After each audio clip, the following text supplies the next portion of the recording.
Salut à tous, j'espère que vous allez bien. Toute nouvelle vidéo preview du Masters 1000 de Madrid. On commence comme d'habitude par une petite présentation d'avant-tournoi. Donc le tenant du titre, c'est le russe Andrei Roublev qui a gagné en finale l'année dernière contre Félix Auger-Aliassime au terme d'une belle finale d'ailleurs. La surface terre battue traditionnelle, donc surface extérieure, plutôt des terres battues rapides, notamment à cause de l'altitude à 700 mètres. Donc il y aura vraiment un rebond assez haut et ça va profiter à des joueurs comme Alcaraz avec des très bons coups droits. Ça va profiter aussi aux serveurs, vraiment aux joueurs qui apprécient la rapidité. Les petites infos sur statistiques sur le tournoi. Donc c'est le 4e en termes de rapidité sur les 22 terrains en terre battue.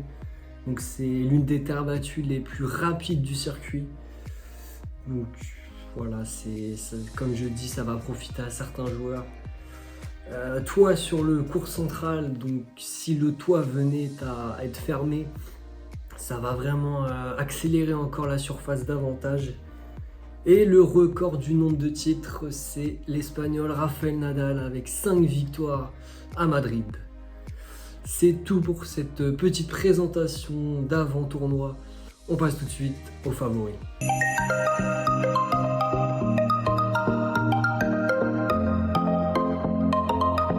Le premier favori, c'est l'Espagnol Carlos Alcaraz, donc titré à Monte-Carlo. Il a bien débuté sa saison sur terre battue et malheureusement il perd à Barcelone en finale de l'ATP 500 contre Holger Rune, légèrement diminué physiquement, mais je pense qu'il devrait pouvoir se relancer dès ce tournoi de Madrid. C'est vraiment une surface qu'il apprécie, terre battue, rapide. Il a déjà gagné 2 fois en 2022 et 2023. Donc je pense qu'il va faire un très très bon tournoi. Le deuxième favori, c'est l'Allemand Alexander Zverev. Donc comme je l'avais prédit, qui s'est relancé au tournoi de Munich chez lui en ATP 500. Donc il a failli sortir contre Griekspoor, mais il s'en est finalement sorti. Et je pense que ça va lui redonner un petit peu de confiance. C'était très très compliqué depuis sa finale perdue à l'Open d'Australie. Donc je pense que ça va lui faire du bien. Et la surface, je pense qu'il l'apprécie aussi. Une surface plutôt rapide, comme c'est plutôt un contreur, ça peut l'avantager. Le rebond notamment, s'il est haut, ça va l'avantager aussi, notamment au service. Donc je pense qu'il peut encore prendre de la confiance sur ce tournoi.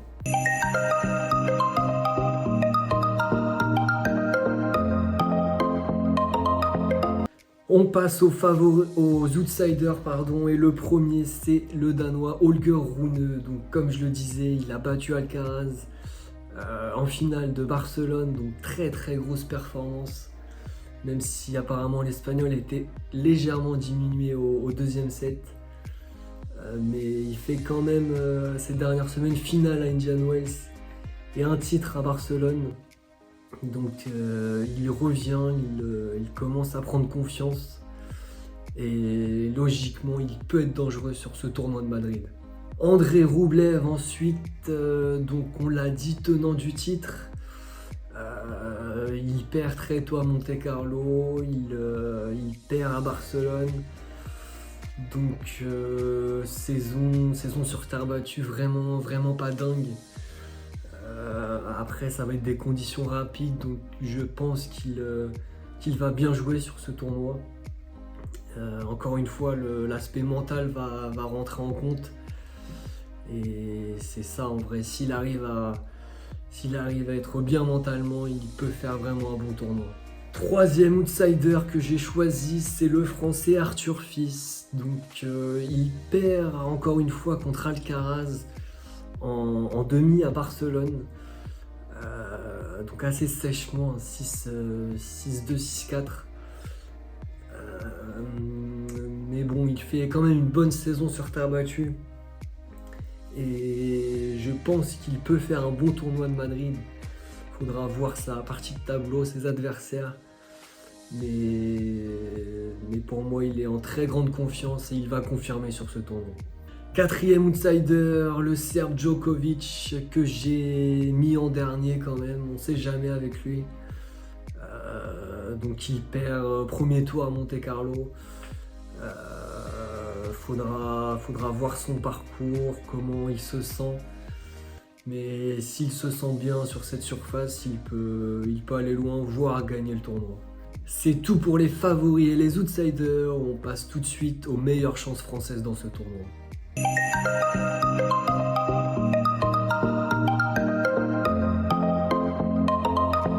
Donc la première meilleure chance française, on l'a vu dans les outsiders, c'est Arthur Fils. La deuxième, c'est Gaël Monfils. Donc il a déclaré forfait pour le tournoi de Munich, je crois, ou Barcelone. Petite blessure. Il devrait être présent sur ce tournoi de Madrid. Donc conditions rapides, je pense qu'il apprécie ces conditions. Donc il peut faire un bon tournoi. Et honnêtement, je ne vois pas d'autres Français performer sur ce tournoi.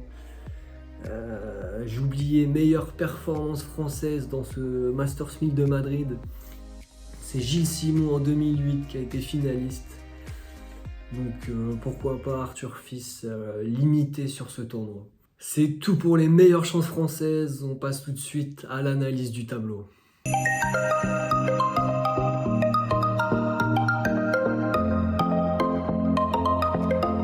Allez, c'est parti, analyse du tableau de Madrid. Donc on commence avec Zverev qui va jouer Bautista Munar au premier tour.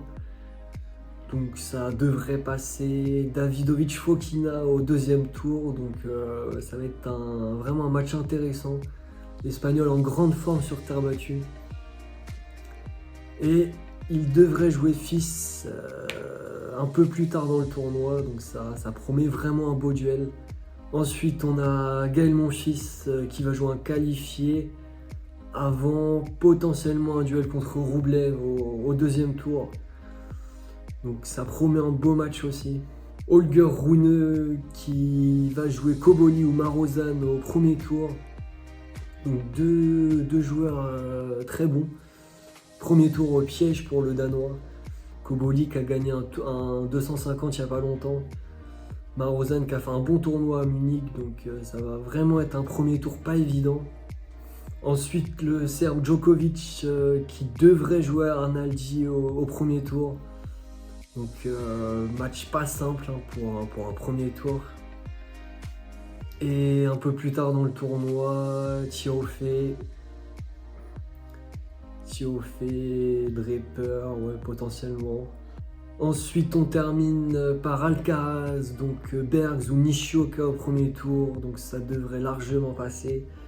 Lechka au deuxième tour, qui avait fait un très très bon tournoi de Madrid l'année dernière, en battant notamment Nadal, donc ce sera un match pas évident pour Alcaraz.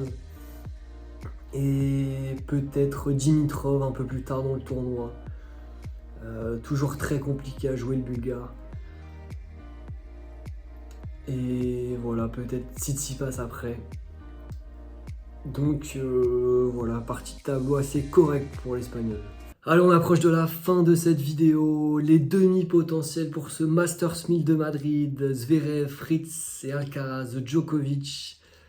Je fais en fonction des têtes de série, évidemment, ce ne sera pas forcément cela. Mon pronostic sur le vainqueur du tournoi, je partirai encore une fois sur Carlos Alcaraz, vainqueur. Je pense que chez lui, devant ses supporters, et avec ses conditions de jeu plutôt rapides, il a de grandes chances de l'emporter. Donc on analysera tout ça après le tournoi. En attendant, prenez soin de vous. Ciao, ciao.